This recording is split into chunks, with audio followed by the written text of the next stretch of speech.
holding that thought. So I was going to ask you, well, I want to introduce you first. John has studied at Harvard and the University of Chicago. He's the past president of C.G. Jung's Institute of San Francisco, where he's currently on the teaching facility. Is that correct? Close. It's not really C.G. Jung's, because we call ourselves the C.G. Jung Institute of San Francisco, but we're our own masters. That is to say, we have carried Jungian ideas forward and trained them and certified people as analysts, but we're not Jung's. Jung wouldn't have wanted us to be his, but we are our own. So we are the C.G. Jung Institute of San Francisco out of respect, but we are contemporary Jungians, for what that is worth. Okay. He's Distinguished Life Fellow of the American Psychiatric Association. Beebe is the founder and editorial of Jung Journal Culture and Psyche. Is that correct? I founded it under the title of the San Francisco Jung Institute Library Journal, and then in 79, and it was then renamed in 2007 Jung Journal Culture and Psyche, and it's published quarterly, and it's a journal that I hope people will look into and read because it has a lot of interesting things. And he is the author of the energy and patterns by psychological types. It's a wonderful read. He is the creator of the 8 function model, which we love.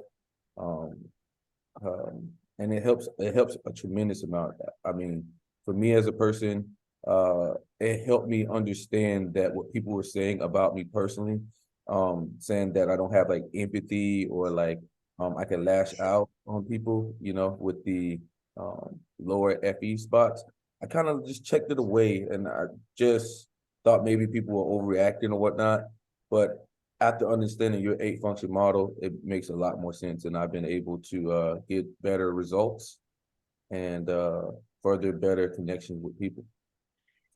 That's so annoying when people start claiming empathy for one of the functions, like feeling, for example. You've shown more empathy by actually reading what I wrote, and in the editions I would like already, than most people show, who tell me very wonderfully how good they feel about my work. In a sense, whoever said extroverted thinking can't have empathy? Do you see what I mean? Yeah. It's a lot tougher for us sometimes because we're all about results, and that could Planning and enforcing the plan, really regulating. It's not sexy for many people. I once made a terrible mistake. It was long ago in a type lecture where I was talking to a group of people, and we were trying to type, and I think you're interested in this, people from dreams. Mm-hmm. And I said,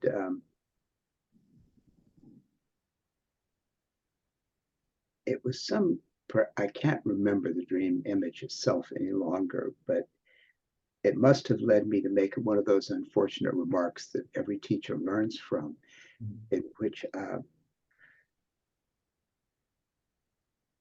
I said, "Oh,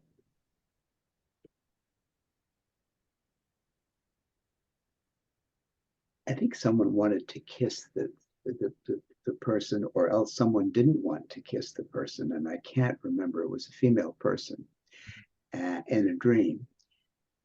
And I said, "Well, of course, you wouldn't want to kiss an extroverted thinking type." Or you can imagine Oh no. someone practically burned down the we were not in quite as correct an era as we are now, but boy, that was sure a gaffe. I knew what I meant, and I did mean something that I think was psychologically true, which is that often when the extroverted thinking character comes on screen, one doesn't immediately respond by wanting to make contact in the same way as if it were an extroverted sensation or an extroverted feeling character. For but boy, did the woman who heard me say that who was not particularly want to kissable, I think, but that didn't help anybody or anything, because what I meant with my irony and my trickster and my extroverted intuition and my sense of humor was not funny. It's as simple as that. And it did not help anyone envision.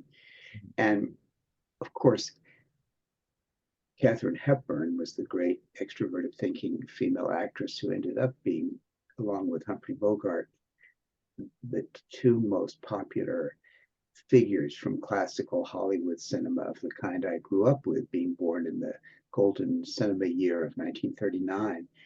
And her entire movies are around the comedy of how an extroverted thinking woman can still be sexy and an introverted feeling man can choose her after all.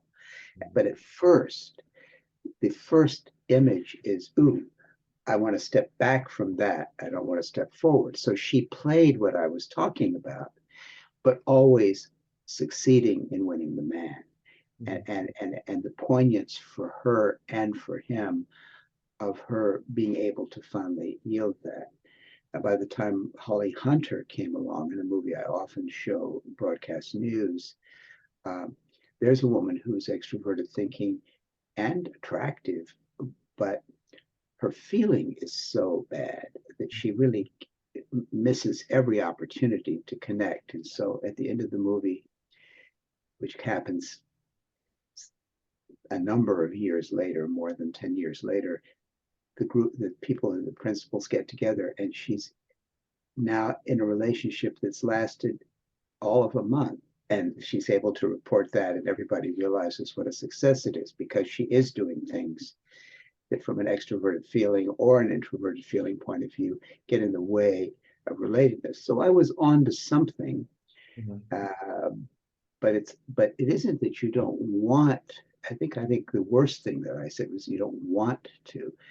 That may be something about the way I was reading the image. Very often you want to and feel a bit pushed away. But now, would you agree more with that statement? I'm trying to understand the bias against extroverted thinking. That's what we're talking about. Not my bias against extroverted thinking, but the bias against it, even though it's the dominant function of the United States of America, at least originally. Can you say so? And most Americans train themselves to say what they're going to do, what their plan is, how they're going to use their vacation, all that kind of thing. Tell me what the bias is, and maybe we can talk about that now.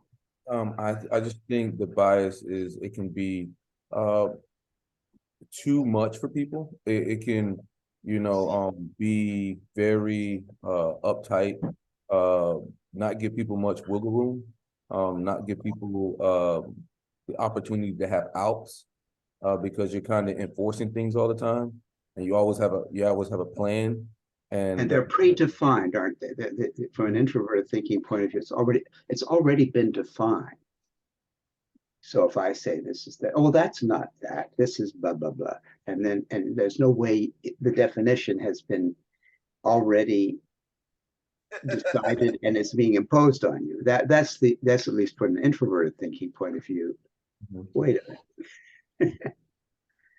Wait a minute. So you want to say, wait a minute. Yeah. John, this is Thomas. Thomas, you got anything you want to ask real quick? I mean, where do I even start? First, I just want to thank you for joining us. It's it's a huge honor that you're giving us some of your time. I mean, there's a ton of questions obviously we could ask you. I don't think I've ever heard you ask the question, like, as far as what you think about interaction styles, like Linda Barron's work and the work on interaction styles. So I guess I'm just kind of curious, like, just what your thoughts are on that. Well, I met Linda quite a number of years ago. I think it was probably in the 1980s or I think that's when we first met. And I, of course, really like Linda, and I think her work is extraordinarily intelligent. She had originally started under Kiersey, and for some people, Please Understand Me was the great revelation. It didn't actually work for me. And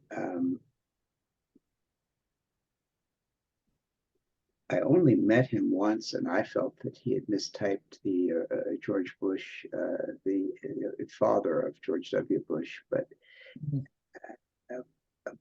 because he was he made him a conservator, and I don't think that's quite exactly what it was. In any case, I didn't think he saw the introverted feeling the way I did in the father. But that's,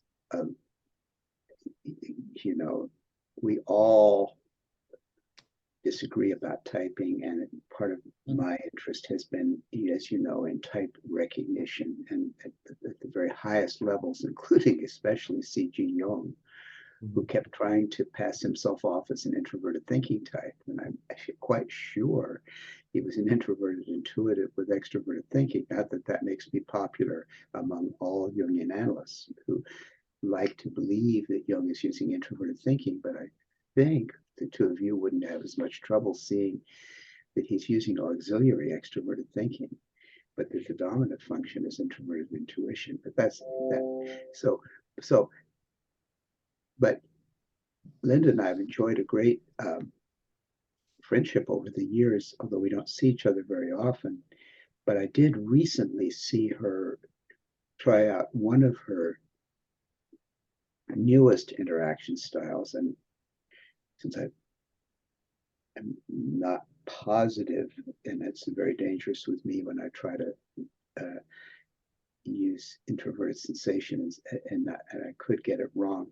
She tried one she hasn't really, as far as I know at that time, she said she hadn't published it. I was very, very taken with it, and I'm trying to remember. It was a new one that maybe you could tell me what her latest addition to it was. But I was very impressed with what she did. I thought it was very clear. I just haven't been someone who's preferred to get into temperament. And since I have a certain bias that we talk too quickly about personality, which I'm fascinated with as a psychiatrist, and talk too little about consciousness, since I focus on consciousnesses, I don't necessarily focus on temperaments, and I'm not sure temperaments are derived from combinations of consciousness. So I have a little bit of a delinking, but I also have a great deal of ignorance. So do you know what I'm trying to remember whether it was motivation or attention style. It was something that she was doing that I thought was spot on. Essential motivators. Isn't that the newest thing? I think it is. And I thought I liked it among other reasons, if I'm remembering it, because I saw it at this is almost 10, in the last decade, and certainly before the pandemic, which has been like the great flood. It's sort of like everything it's like 911, everything pandemic seems a little far and in the past. But I have never myself trusted my own ability to read motive. Mm-hmm. And I get very upset when people start assigning motive to other people. But I believe that people with introverted intuition can actually tell you what someone's motive is with some accuracy. Mm-hmm. My mother was an introverted intuitive.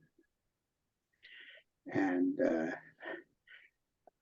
I'll never forget, she was quite like Jung's mother. She had a way of saying things that cut to the marrow of them, but in a kind of uncanny and at times unsocialized way. But I remember, speaking of the first George Bush, for me, the election of 1988 was one of the great disasters. Just that it was, and I actually got what I would call a clinical depression, even though I didn't turn myself in to get antidepressants or any such thing. But I was at that time still seeing a good Jungian analyst, but I actually went into a depression when I watched the first George Bush run a national election on with nothing to support him except that he had been Reagan's vice president and that his name was easy to pronounce compared to Dukakis. Loretta Lynn said Dukakis doesn't sound like an American name. And Dukakis was a very wooden, probably introverted thinking type candidate. And Bush had made a terrible mistake by making Dan Quayle his vice president. And it looked at first as if he had shot himself in the foot and couldn't possibly win the election. But Dukakis was such a bad candidate that Bush found a way to win by running on the Pledge of Allegiance. And of course, Willie Horton and this man who was released from prison in, I guess, one of the eastern states, and maybe Maryland. And in any case, it was a shabby campaign, but he won. And I just was, as I watched that, I realized that we were going to have a lot of problems in this country. And I was absolutely right. That was the moment, and everything went badly after that. Clinton did get in 1992. But it really laid the groundwork for much of what went wrong since. So I prized my depression. But when I was at that moment when I was feeling very hopeful because he'd chosen this rather stupid Dan Quayle, I said, I don't know why. I said to my mother, he would have chosen Dan Quayle. She said, oh, well, that's because he's in love with him. It's extremely easy, she said, for an older person to fall in love with a younger person who's nice to them. He's in his dotage, so he's fallen in love with Dan Quayle. Nobody said that. No pundit said that. But you read about it, and Dan Quayle was going up to George Bush's office. The vice presidency is a very lonely job. It's a very boring job. And so there was this young senator, Republican senator, that I don't think George Bush Sr. was homosexual, but I don't think Dan Quayle is a particularly attractive man. But from his point of view, this young man who was attractive, and my mother was absolutely right. This does happen between older people who have this kind of affection for younger people. It was an amazing insight. So I think she got the motivation of that exactly right. And I don't know how that's done. I can't do that. So I'm not like Freud, oh, well, you're saying this, but you really want that. I just don't play that game. It doesn't work for me. So, but Linda was using something about temperament to get at the intention or the motivation. I think the word intention came up. She might have used the word intentional styles. And I thought that's a very smart way in. And at that point, I really did see where the temperament research opens a door. Now, where I come in my book is in chapter 6, where I talk about cultural attitudes and stretch between two functions to create a cultural attitude. And that I feel rather sure about, that does work. But I'm not as comfortable with at least the original stuff that Kirsty did around temperament. I think what she's done is quite a bit stronger and will stand up. So I consider that I'm probably less into assessment of temperament than probably many people would be, probably than the two of you might be. Mhm. There may be an extroverted thinking piece to that too. I'm not sure, because but with extroverted intuition and introverted thinking, I like to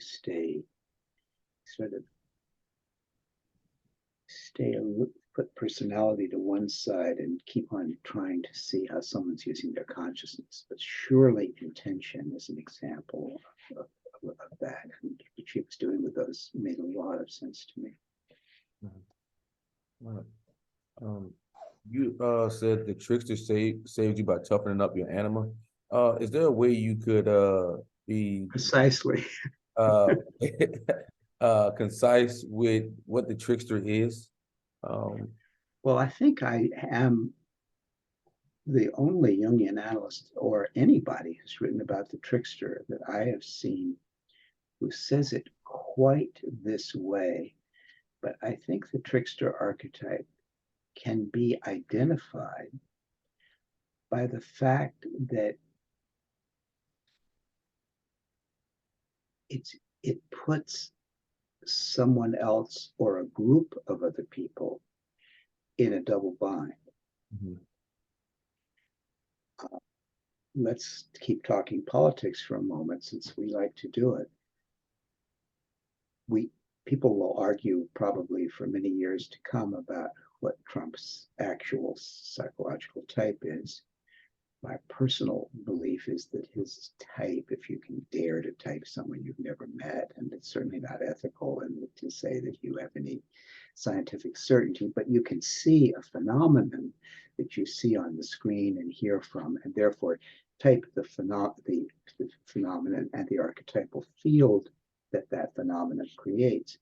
So when we're talking, I think most people would agree that Trump in some ways makes a lot of use of trickster. And the trickster side of Donald Trump is that he has put the Republican Party in a double bind. Mm. And that there are many, many people in the Republican Party, and many people who call themselves conservative, who have been very upset and dissatisfied by especially the pace of change and even some of the directions of change. And they want someone who will push back and say no to that. And yet they really don't like some of the things that he has done in the service of pushing back. And yet they feel they can't leave the field without letting the Democrats have an open season for what they don't believe in or want, or the kind of pace of change that they don't want. So that's a perfect example of the double bind. You can't do this, and you can't do that, and you can't leave the field. So I think that you can see in so many ways how Trump deploys the trickster archetype. Is lying and projective identifications when he is doing something dishonest, accusing someone else of doing something dishonest, and all that kind of thing, the so-called gaslighting and all that type of thing. All that is in the field of the trickster archetype. There was a man who wrote about this early in 2016, not 1916, early in 2016, who was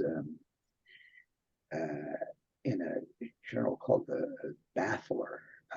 He did a piece. He was a journalist, I think, living in Australia, whose last name begins with P, but it's a little hard for me to remember it. You'll find it online, in which he compared Trump to Loki, L-O-K-I, the great trickster of Scandinavia. So he was the first to kind of identify the trickster archetype in Donald Trump, and I don't think it's a hard identification. But where I have said something that I don't think that journalist or anyone else has actually said is already embedded in what I just spoke, which is that it's trickster Not if it just because it's funny or because it's clown-like behavior or because it's somewhere upending certain social conventions and norms. It's a trickster to the extent that it puts someone else in a double bind.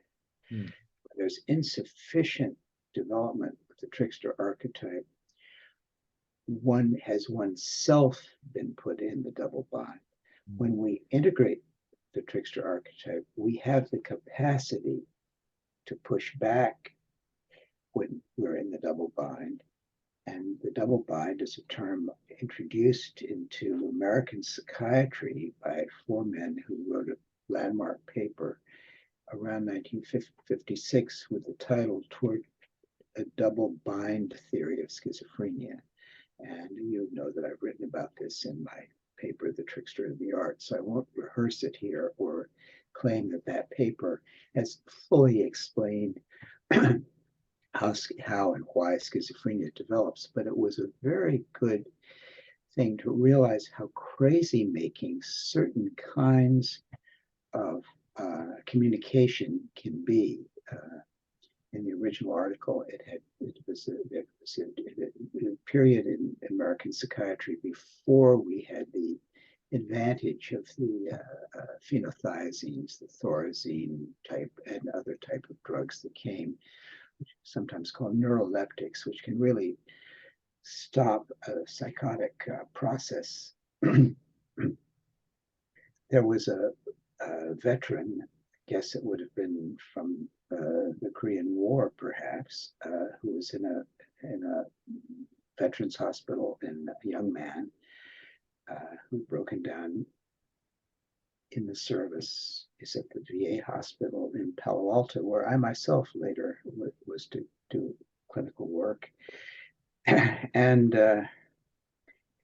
his mother has come to visit. He's let out from the locked ward, and he's been quite psychotic and unsafe for some time, but now he's somewhat better. He comes to see her, and seeing his mother in the waiting room, his voice maybe 19, something like that, 18, something. So he reaches out his hands to embrace her, and his mother, this is observed by the nurses that were in the room as he was having the visit. The mother visibly with her body pulls back. The boy, seeing the body language of the mother, pulls his hand back sensitively, and his mother looks at him and says, "Why are you always afraid to show your feelings?" And the boy went into a psychotic regression and had to be in the locked ward again for several months. Now, much has been written about that case example, including the potential sexism of blaming everything on the mother and not talking about the degree to which the mother was also put in the double bind by the son. And many people have talked about many things, but they laid out, one of the people that was among that they was a brilliant, the most brilliant anthropologist of the 20th century, who was Gregory Bateson, really remarkable man, and very, very intelligent. And he had studied Russell and Whitehead philosophy, and he had, the double bind is that it has to do with logical types of communication, that you, at one level of discourse, a communication is made. At another level of discourse, a completely opposite communication is made, and they're both about what you can't do. So you can't,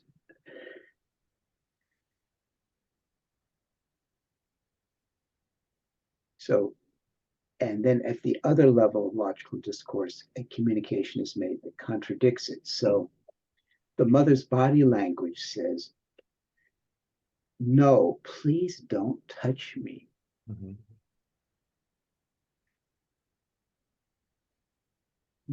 but when he hears the prohibition to not do that, then her words come, why are you so afraid to show your feelings? Mm-hmm. So you can't not reach out to me. And you can't leave the field because this is her visit. Mm-hmm. And if he just walks upstairs and says, forget it, I'm not interested in having this. You're obviously ambivalent about seeing me. Let's do it another time. If he could do that, according to these people, he wouldn't have needed to be psychotic. Instead, all he can do is stop trying to intend or do anything because whatever he's going to do is wrong.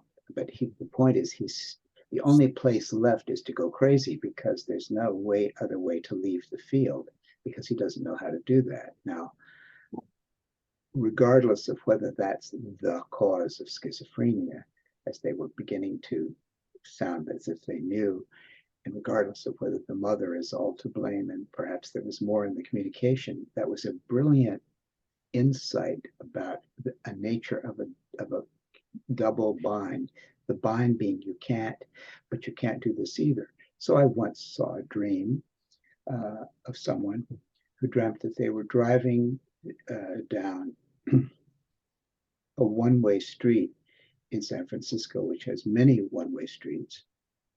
And that person would suddenly realize they were going the wrong way down a one-way street in San Francisco. So they quickly turned off, only to find that they turned onto another one-way street and were going the wrong way on that street.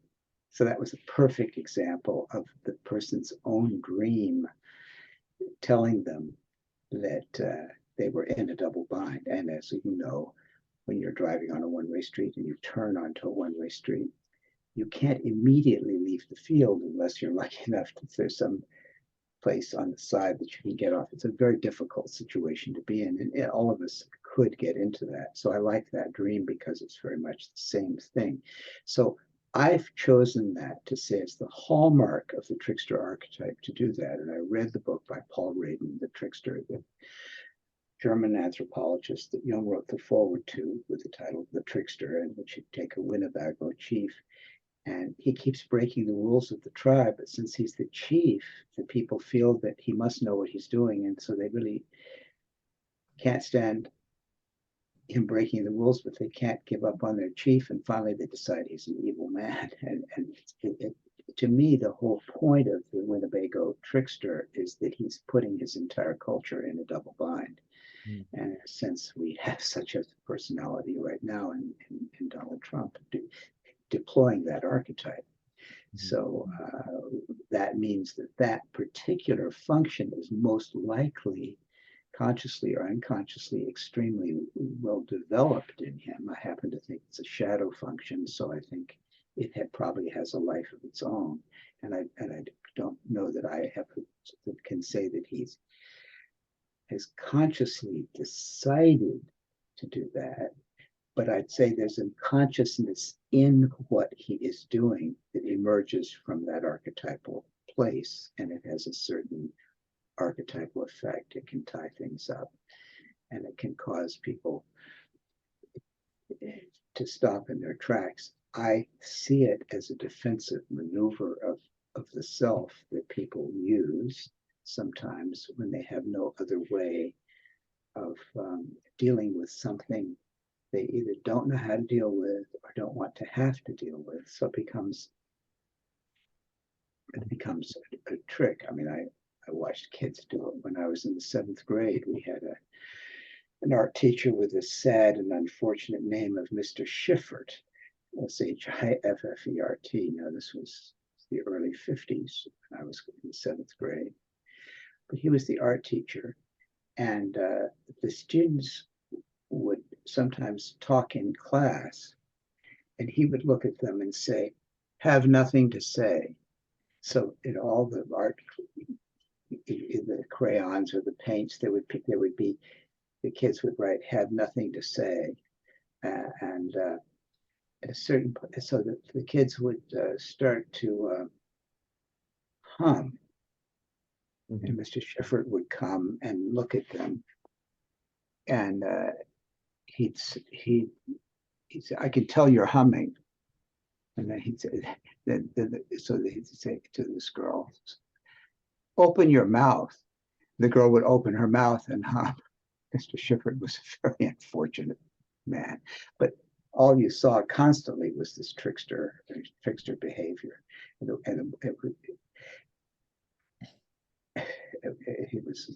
he was the most hapless teacher I've ever seen. It was very, very sad, very sad. So, John, how would you actually deal with someone who has you in a trickster? Because they have you in a double bind, like you said, and your moves are limited. What do you just say? I'm not Well, going to. I have to do it all the time. I mean, people will come to my office holding some impossible ultimatum from some impossible person that's put them in a double bind. And I'll look at the letter that they received from that person, and I'll help them write a letter back. And the letter back will take the form of the letter they received said, you can't do this and you can't do that either. You can't leave the field. The other person, and so the letter has to say, I can do this, and I can also do this, and I can get out of this. In other words, sometimes you just have to say you don't. And people in business know how to do this. They will say, we have to walk away from this, so they can leave the field, and they do say, but you have to be able to see the double bind before you know how to push back, and you have to see that there are different levels of discourse, and you have to find it in you. And so the boy really could have said,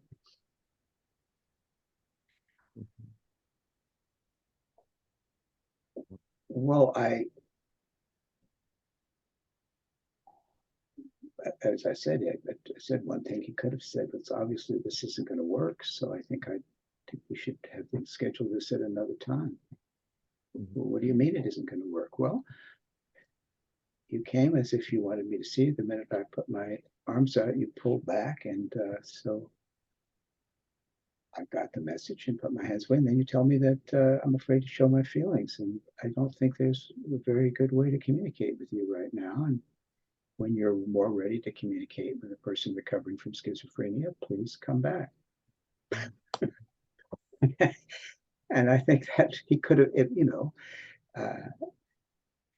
we now know that people with Asperger's sometimes, and people on the spectrum, have a lot of trouble dealing with unclear communications, and that they need other people to be clear and consistent in their communication. And if the mother wasn't able to deal with an Asperger's child, perhaps the Asperger's child was pushed further into a psychotic state than he might otherwise have been. I think it would probably help him define the kind of clarity and consistency in communication he needs. And if someone can't give him that, though you're my mother, perhaps you're not the right person for me to see, and I'm not the right son for you to have right now. Now, the reason that can't be done is certain taboos we all have about you must be with your family and that sort of thing. But sometimes people have to be able to communicate even with very close people in such a way that they don't allow themselves to be put in a position that's driving them crazy, and they freely own that it's their limitation. So they're not claiming that they're the victim. They're just saying, this is what I need to, you spend years helping people learn how to get out of double binds like that. I don't think you have to scapegoat everybody and make everybody evil for putting you. It's just that if you have special needs, you have to say what they are and stand by them, right? I mean, that would be, I think we know enough now to do that. It's one of the reasons people have psychiatrists to help them be able to do this. I think that makes it a lot clearer. Now that now that you explained it that way, I can kind of see, like, in my life where people have put me in the trickster. Well, they give you only have a limited amount of moves, and you're in a bind, and the only thing you can pretty much do is just walk away, or sometimes it's the only thing to do. You know, even Ronald Lang, Laing, was a great Scottish psychoanalyst who wrote some very important books and gave a series of lectures to the Canadian Broadcasting Company under the title that have now been published as a book, The Politics of the Family. And he says in that book, in every family, there are rules against knowing things. Certain things are the rules against knowing them, and there are also rules against knowing there are rules. Mhm. So, but Lang himself was an early developer of a theory that came out of a Freudian analyst named Fairbairn, who had been, I think, Lang's own analyst, Fairbairn, which goes by the name of object relations, which means relationships with especially love objects or sometimes hate objects, but objects of affection or disaffection. And in this, he wrote a book called Self and Other, or originally it was titled The Self and Others. I think he eventually called it Self and Other. But the epigraph to the book is a line he took from Confucius: "The way out is through the door. Why does no one use this method?" And so very often the ultimate behavior in the face of a trickster double bind is just to leave the field. But many people can't or won't do that, and that the effects are destructive. That makes it very clear. That helps a lot. Now I can like kind of see it where, people can put you in those double binds, and there's been opportunities where, sometimes I played it right and sometimes I played it wrong. The times I've walked away has been the right moves, and the times where I kept going back and forth with them was the wrong moves. So that makes that very clear. Now, paradoxically, sometimes the right move is to get closer. I mean,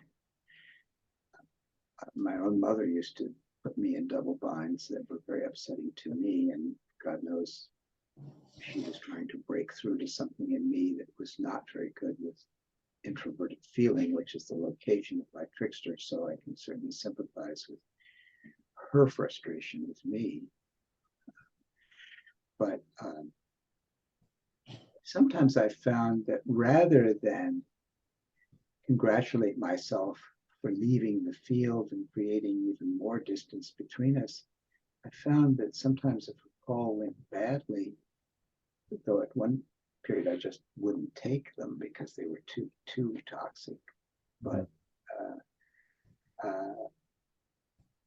sometimes later when she needed me in a more objective way than she thought she did when she was younger, and she was an older person, and needed someone that if the call went badly and I was in that place, I would call back rather quickly after and replace it with a call that went well. And I didn't just stay frozen in I can leave the field, because there was something about untying the bind by creating, sort of like I could push back by saying, well, it doesn't have to be like that. And that was it. So that was its own kind of trick, you see.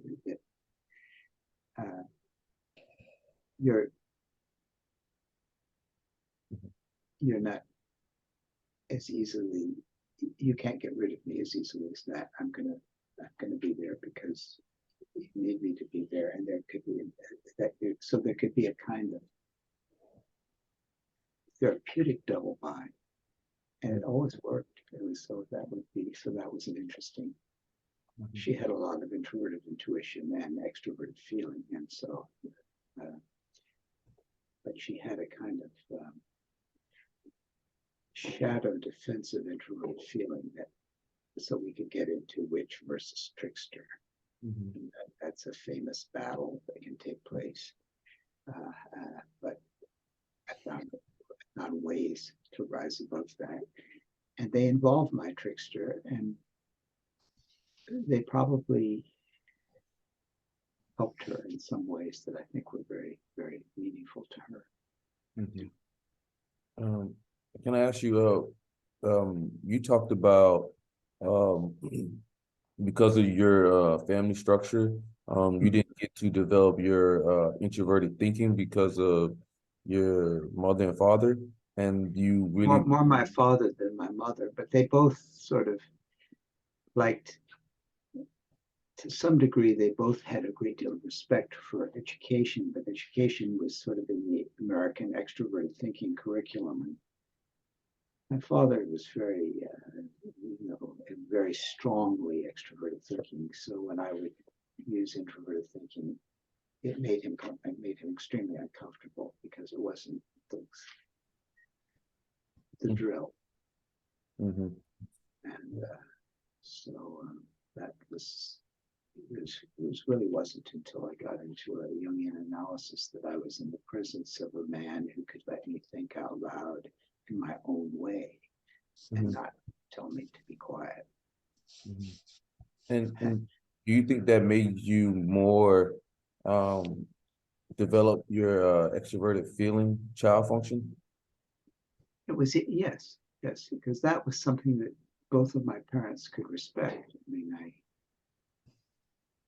found that when I used extroverted feeling, it meant something to them, and they could be proud of me. So it's one of the reasons from a very early age, I started doing volunteer work. So I was, all through my high school period, I was doing volunteer work, and that,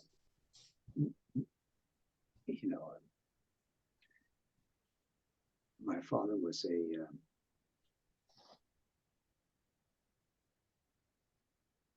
military man. He was teaching. He was a colonel teaching the art of war at Fort Leavenworth in Kansas, and I had a summer with him.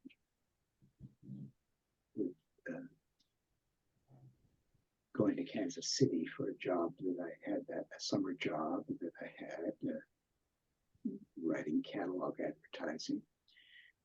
But on the weekends, on Saturday, first thing I did was ask where I could volunteer, and there was a nearby VA hospital, and so I would go in on Saturday and show movies to the veterans that were in the hospital who were, crippled and paralyzed. And so I would show them the Saturday movie, and it was kind of cool for me because I learned I love film, and I learned how to thread a projector and all the kinds of things you do. It just blew my father away that I was 16, that I originated that. He just couldn't get over that, but it was also working at the school camp that I was in. I put a scholarship to a school, and they had a camp. I had done that. My father hadn't liked my doing that because it was a volunteer job, and he thought I should be earning money in the summer. So that was the next summer I earned money, but I also had a volunteer job. And I got into working in a mental hospital when I was in my first year, or second year at Harvard, and it was a service organization, and I worked in a children's mental hospital, and I volunteered time. And that's how I discovered how much I liked psychiatric work, and out of that came my decision to be a psychiatrist.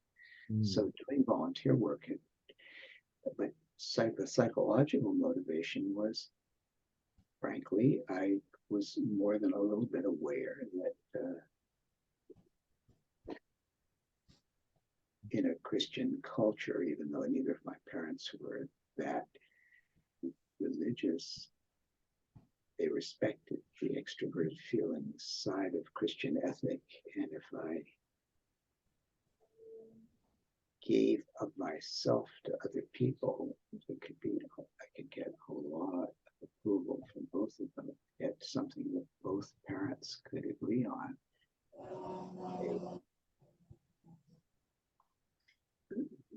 And it's hard to, especially if I could get my father to see that even if I was doing a summer job that he wanted me to do, I would still do the volunteer work. Somehow that opened a space that I could breathe in as far as they were concerned, and from the standpoint, so therefore to go into a field of, to choose a service life, a life of service to others as a psychiatrist, this meant a great deal to me, and it enabled me to survive and also to do something. But it also gave me some place where I could use my introverted thinking to make the therapy better. Maybe that was the goal. Mm. And so, in a sense, you could say that finding a function that, basically, you can only child of divorced parents, and you're a gifted child, and they both have different ideas of how your gifts should be used. You really have a problem. And I couldn't please, they couldn't get along with each other, and I couldn't really please either of them. I mean, it would be like if I would get a haircut, for instance. If you have to, when I would go to visit my father as a military man, the first words out of his mouth when I would see him, "You need a new egg beater for your hair." So I would get a haircut. And then in the same vacation, I would go and see my mother. She'd look at my hair, and the first thing she'd say to me would be, and she wasn't the first thing she'd say, but with him, it really literally was the first thing he'd say with her. It would be, she'd look at my hair and say, "Well, are you trying to make it grow?" Because I kind of, see, she wanted me to have long hair. He wanted me to have military. Couldn't please them both. So That's interesting. the only way I could really put them in a double bind was to devote myself to a life of service. That was beyond, they could not undo the value of that. So there was that aspect. It also set me free that I actually enjoy a life of service. So it isn't, so if it had only been a defense or a trickster defense or something like that, that would have been one thing. But it was the third function for me. The problem was not to let it go to my head and to imagine, live the imitation of Christ too highly. And I had to work on that in analysis to get hold of the fact that you may be living a life of service, but I'm here too. The people have to also take care of me and show me respect. I can't, it isn't all about me doing what somebody else wants. It's not just that. So I had to integrate my introverted feeling, and that's where my work on the trickster came up, because it's my trickster function. And so I learned that even when you're trying to help people, you have to be careful about doing so in a way that you are still taken care of. And because I know something about that, a certain number of people I've worked with reach what D.W. Winnicott, arguably the most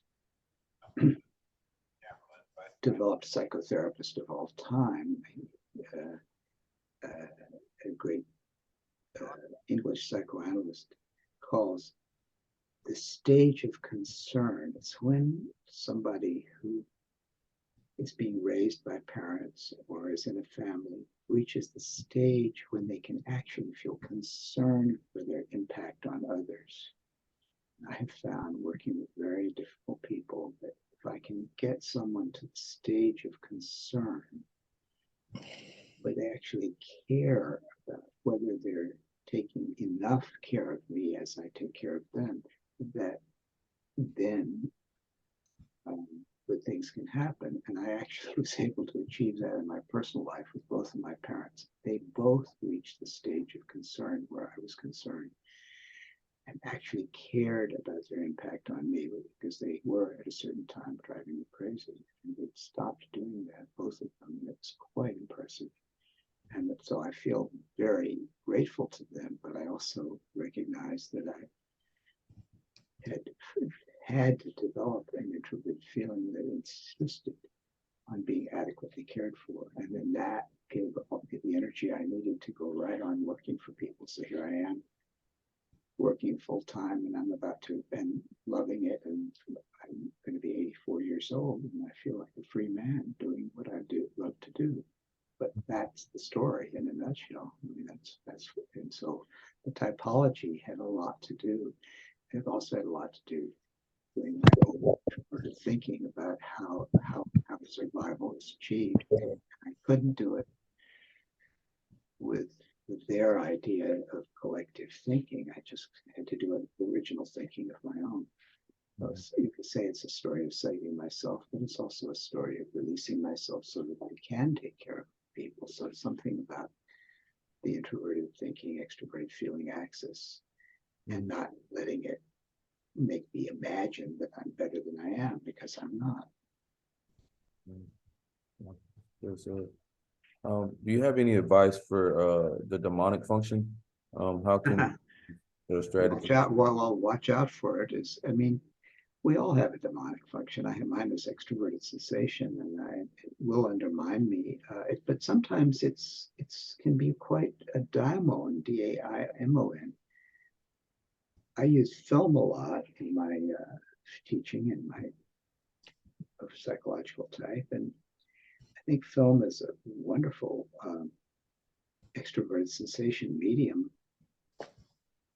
moving pictures that engage you and give you an experience and hopefully produce enjoyment. And I found that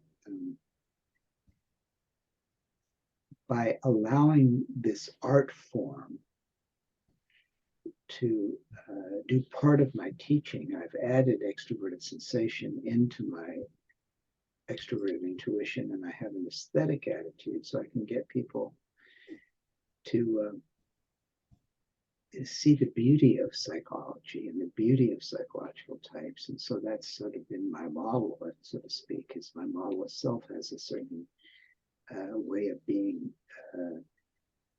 an extroverted sensation experience, particularly when I can illustrate it with film and show how it works. And so that's the positive side. That's the daimon. The demon is that, as people have said about me, every time I've ever been with you, you always go in the wrong direction towards something. I mean, in other words, if I think instinctively that street I need to get to, where that restaurant is, must be over here, it's going to be over there. It's almost so accurate that I'm always 180 degrees out. I mean, I didn't know my right from my left till I was 20 years old. I mean, I couldn't get it right. And I still make amazing extroverted sensation, undermining mistakes all the time. It's just, there was even people, they would tell stories about me in medical school because of my incredible extroverted sensation mistakes that I would make. For instance, we had an absent-minded professor kind of man in our second year of medical school, and we were doing something that involved working with an animal that unfortunately would involve the injection of cyanide or something, and there was a little vial of cyanide, and somehow I had managed not to label it, and the professor came around and was trying to do something, and he was trying to moisten it, and he was putting his finger in the thing and touching it to his tongue. I became rather famous that I unconsciously tried to poison him and labeled the body. Fortunately, nothing bad happened, but the bottle, not the body. Anyway, there are many stories I can tell you about my wildly off extroverted sensation. So I compensate for that by being as honest as I know how to be about showing the types in an extroverted sensation way, and people see that the model really fits them. So that's where my sense of direction is good, but nowhere else. And I've not been, I've kind of hell on wheels to be around when things like that are concerned. That's pretty good. Thomas, you got anything you want to ask him? Yeah, well, maybe just with regard to like what we've talked about with the child function, like especially like recently, Mercer and I, we've talked quite a bit about just how the child function, when you don't have the child function out of like under control, we feel like you could start making like really bad, like, life decisions. Like with me, because I have an FI child. Like I don't know exactly what your opinion is on this, but I know you say that the hero and like the inferior function are like your identity, and then I believe you say that the parent and the child are like how we interact with the world. But I just yeah, I just feel like often, like, just use myself as example. I want to make a decision based on like FI, like kind of like I want to make the sympathetic decision, or I want to make this decision that makes me feel good, rather than, I guess, making like the most effective decision, using the parent. So I guess I'm just curious what your opinion is on that. As far as like this, is this something that you have like seen in your own experience, and like what do what, if any, kind of advice do you think you have as far as like dealing with that? That you're talking about is a stubbornness in the child. Is that the trait, the character trait? Yeah, that might be one way to look at it. Yeah, like I guess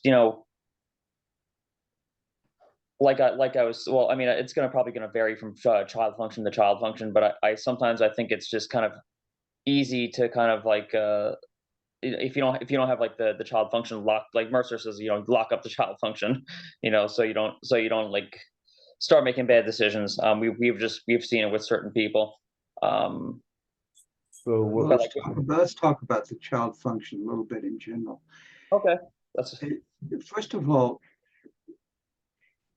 think of it this way.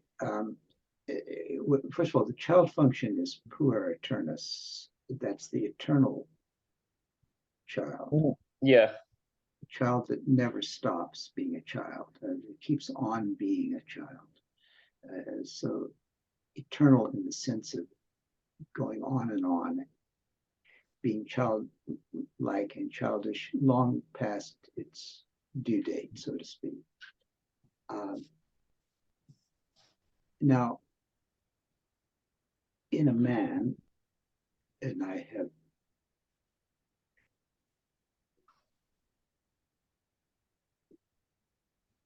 what you find about the puer eternus is that it's a normal tendency to inflation. It's a tendency to be grandiose, narcissistic, stubborn, and in a selfish type of way, or just but that's because it's the divine child, and so there's a certain part of us all that feels like we are God or we are goddesses. I mean, I lived in San Francisco in the 1960s. I got here in 1965. I was here for those magical 5 years. And I saw Grace Slick and Janis Joplin and Velvet Underground in person. I mean, I was in that entire, I saw that. I lived 4 blocks from Haight-Ashbury. And so it wasn't until I saw the great film that came out only in the last 20 years. I can't remember when it was actually released, but the great Italian film director Bertolucci did a film called The Dreamers. And as I recall, that was released just a little before 2000. I can't quite remember when it was. But there at last on screen, you could see how we looked to each other then. I was, remember, born in 1939, and so in 1969, the statement in "Don't trust anyone under 30." So, but I just made it in over 30, but I just made it into the under the wire, and so I was still under 30 in 1969. I didn't get to be 30 until June 24th of 1969. Well, his film was set in 1968 and around the Cinémathèque Française at the time of the Great Youth Revolutions of 1968. And James Hillman has sketched out this background in a famous essay called Senex and Puer, which I read not too long after he published it. And so I read it around 1970 or 71. But the Dreamers shows how we look to each other. We look like gods and goddesses to each other. I mean, young people are nice looking people, but what we look like to each other, what the rock stars that just came out of nowhere look like, we've never seen anything like that. And I've never seen anything like that in my lifetime, and I haven't seen it since. And so this young man meets these people at the Cinémathèque Française, and which was a great place at that time in Paris. He's an American. He meets these couple of French people, and they are a brother and sister, and he becomes sort of emotionally involved with them. And it all makes sense because of how everybody looked. We looked as if people looked as if they just, like Athena just supposedly stepped out of the head of Zeus after he had a headache. And they did fully blown, fully mature people at 20 or 21 just looking like eternal men and women. And sometimes great movie stars are like that in their early 20s. But these were like people you met every day. It was just astonishing. So he got that on screen. So, of course, the bumper crop of those same people, so many of those people died of suicide attempts or drug overdoses or accidents or fell off mountains or were killed in Vietnam or died of HIV. All of them. It's just a bumper crop of my generation. So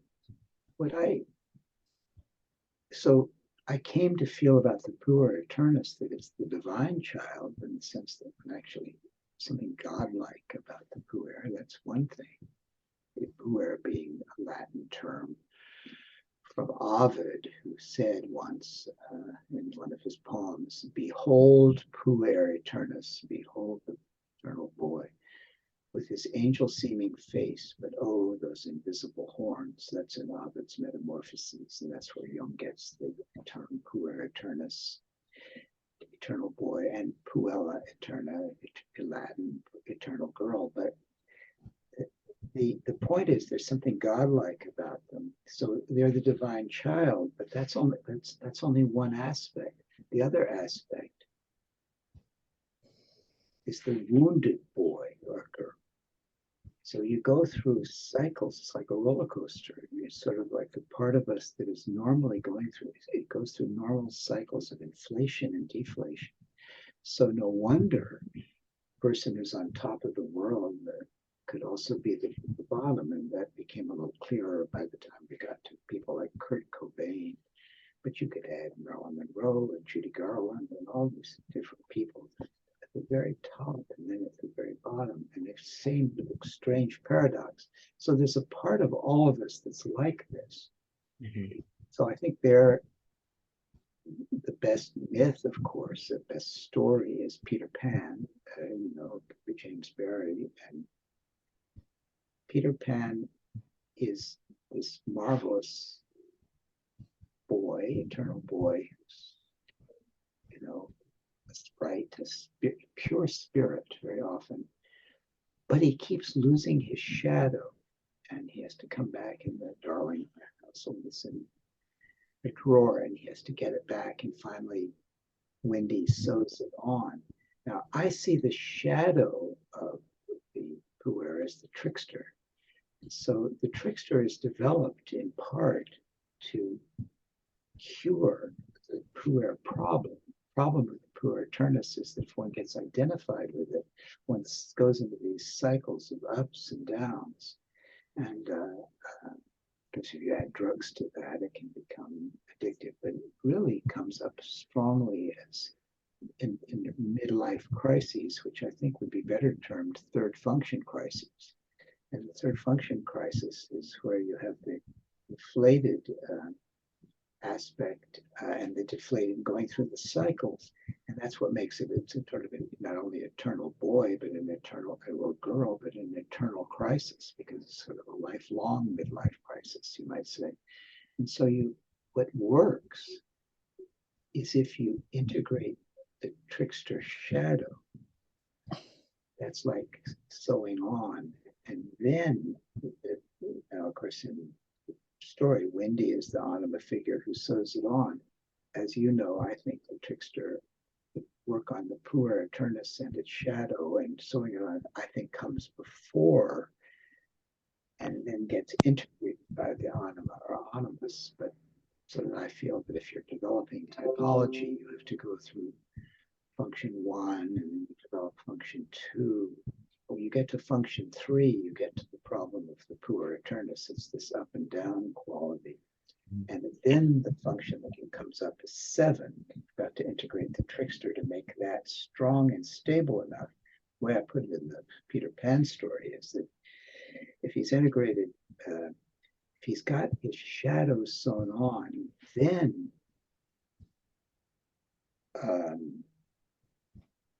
Peter Pan is strong enough to win the battle against Captain Hook, who would represent the Senex Saturn. His Captain Hook's hook is like the sickle of Saturn in the Roman myths.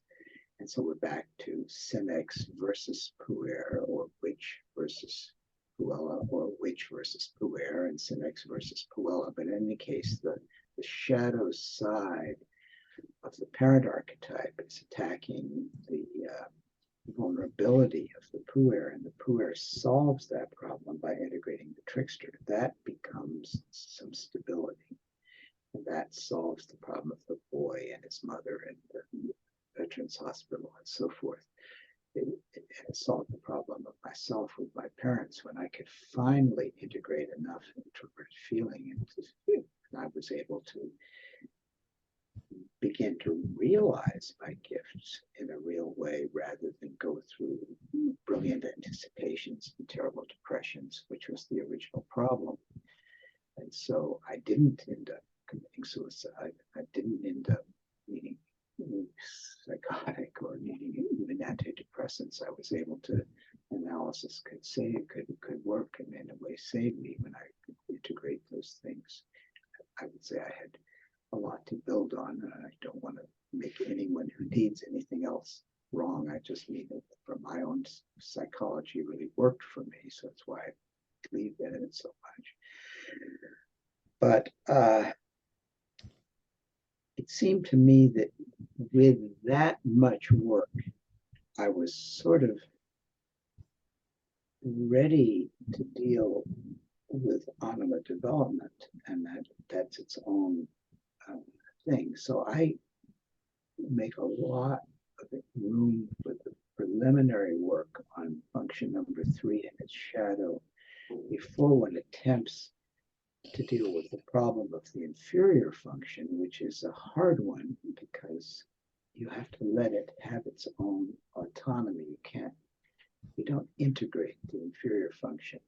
But if you have the stability, you could say that you call it like the inferior function is a little bit like a fish. And if the line is strong enough, you can catch the fish, so to speak, if you really want to. But you can't do it if the line isn't strong enough. So the line is the previous work on the first three functions.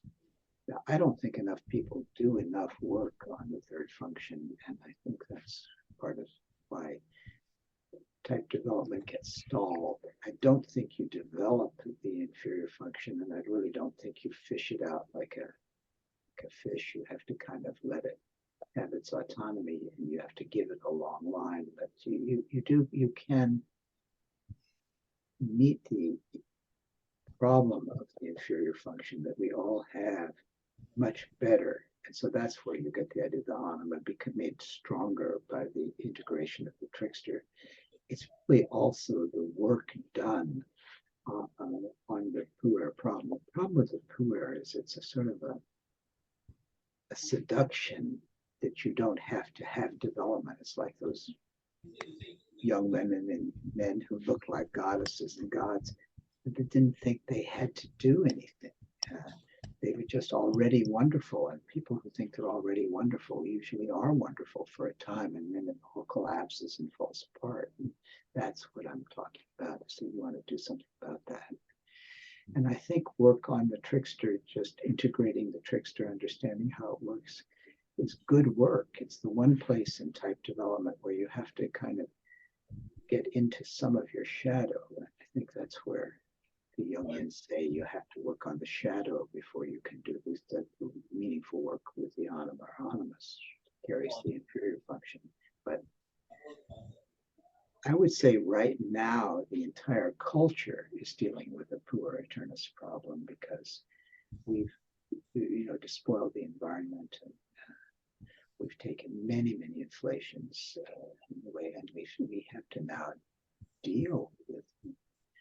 We have to begin to integrate tricksters so that we can even have a right to survive. So I feel like the rubber has finally met the road, and I feel that we're really facing the puer eternus as never before. So some of the work that was done by Marie-Louise von Franz and James Hillman in the late 1960s is quite relevant right now to really get hold of the insufficiency of just shrugging and rising above and assuming that our spiritual wonderfulness and our giftedness as a species, our greater intelligence as a species, and you might say the human race has a puer and a puer problem. And this year I see us really holding a mirror up to ourselves in that regard, and we've got to do better. We really have to do better, or we're just going to be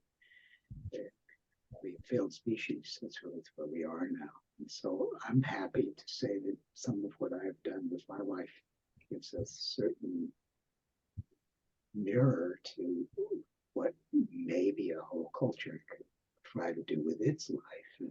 And I wouldn't be sorry if a little bit of what I've learned makes a difference there, because I think it's relevant.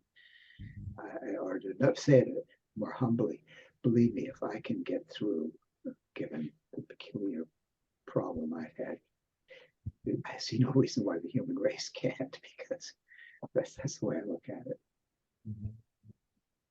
One last question, Dr. John Beebe. What do you see the future of type? I hope it will be human intelligence. I mean, what a shame to go to artificial intelligence when we haven't reached the full understanding of, I mean,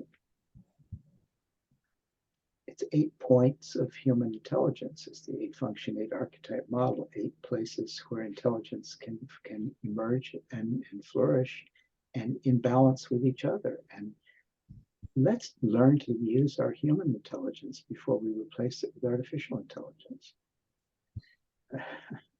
That's what so I would hope that it makes us respect intelligence more. Human intelligence. Thomas, you got any last question? No, I mean, no, I don't want to tie him up too long. But I think if if we ever get you back on here, I think we could pretty much just we could talk about like typology with in relation to movies.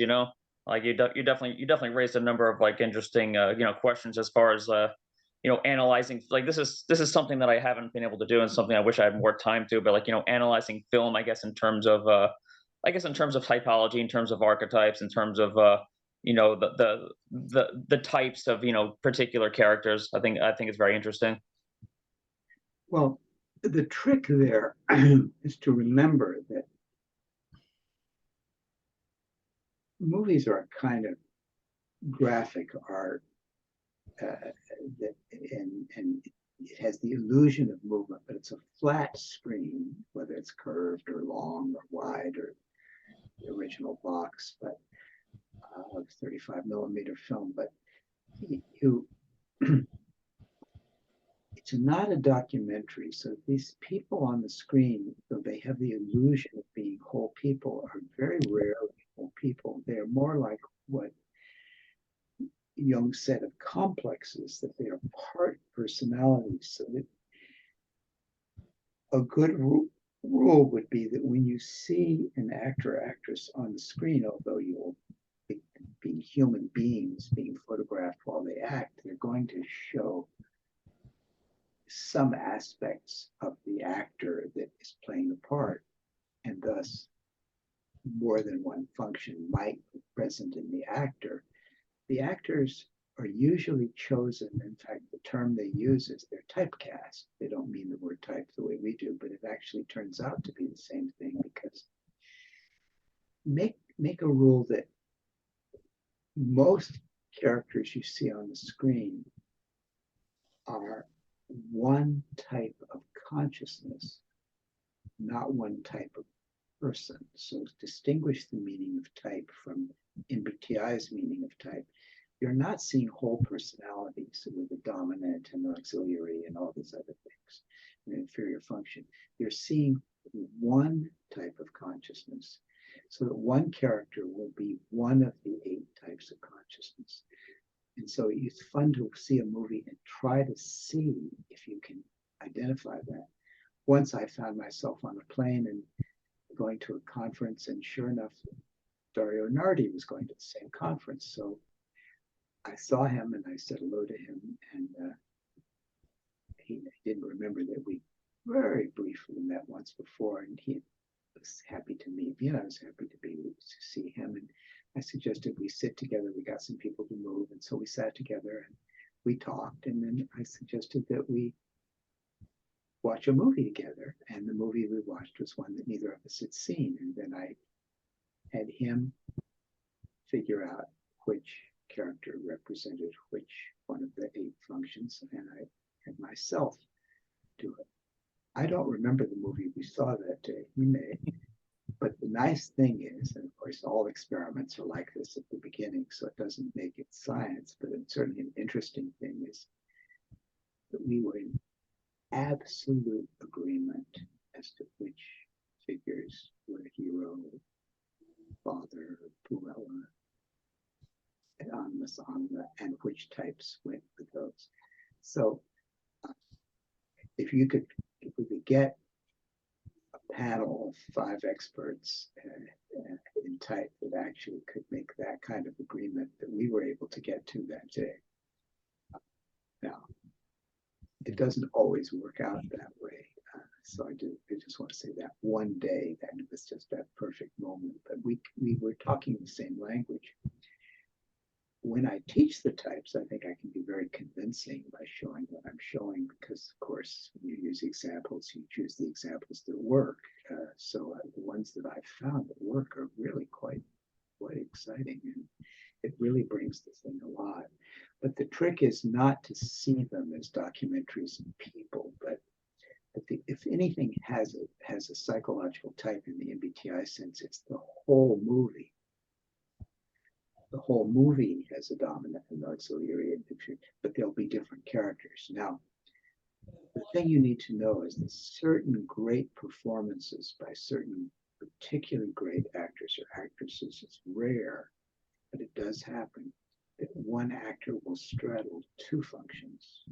That would be very interesting. They often, a really great actor can do that. It can, so that you have to sometimes see that one character is in two places, but not usually. Usually it's just a very simple. And then you can see all kinds of things about, so the movie shows the kind of archetype dynamics, and it becomes a wonderful way of analyzing films. I have a fantasy that my work on film ever takes off in terms of the typological analysis of film. Someday there will be an Academy Award for the film with the best psychological design. So I think that will be a wonderful thing. But because I think I've found many filmmakers who are obviously not studying Jung and not learning type, although it is taught in a certain wooden way to nowadays to people writing screenplays, and they learn the MBTI and that kind of thing. But I don't think the really great filmmakers, and certainly the people in the silent era who I often use to choose times when they couldn't have known what Jung was doing, I feel that the movie sort of verify that this is a kind of pattern of nature that you can determine via observation and not just a head trip created by Jung to organize and classify things. But it's rather, I think it's that Jung actually discovered a law of nature, that typology is a self-organizing system. It comes out of complexity, and complexity theory now teaches that complexities are self-organizing, and what emerges from the self-organization is consciousness. So I see the typology as sort of the way our different complexes self-organize and generate a kind of consciousness. That's the big Jungian idea. Complexes can generate consciousness rather than just, as Freud thought, make us unconscious. I'm more interested in how they make us conscious. And so I see that it functions as how the complexity sorts itself out in human beings, and this complexity produces the consciousness we have and that we need to use to be able to adapt to our environment and save our environment. So film is a way to see that. Well, thank you, John Beebe, for taking the time to meet with us. It was an absolute pleasure. I'm definitely going to start looking at movies and looking at the hero, child, the parent of the movie, the inferior, and stuff like that. I think that's will help me enjoy the movies a lot more. I never thought about that until you My essay on the Wizard of Oz might help in that book. And, you know, in that last scene of the Wizard of Oz, there's Dorothy with the different characters around her. And there's 7 types of consciousness on the screen at the same time. And she says, doesn't anybody believe me? And at that point, Toto, the trickster that's followed her all the way through the movie, the introverted sensation trickster, he's on the bed. He can verify because he was there and saw it. And then they have the functions at the same time. So Toto verifies the model I'm giving you. No kidding, man. Okay. All right. Thank you, John. You have a great day. Thanks a lot. Yeah, appreciate it. Have a good day. Take good care. Take good care to both of you. Thanks for your attention to me today. Bye-bye. Of course. Bye.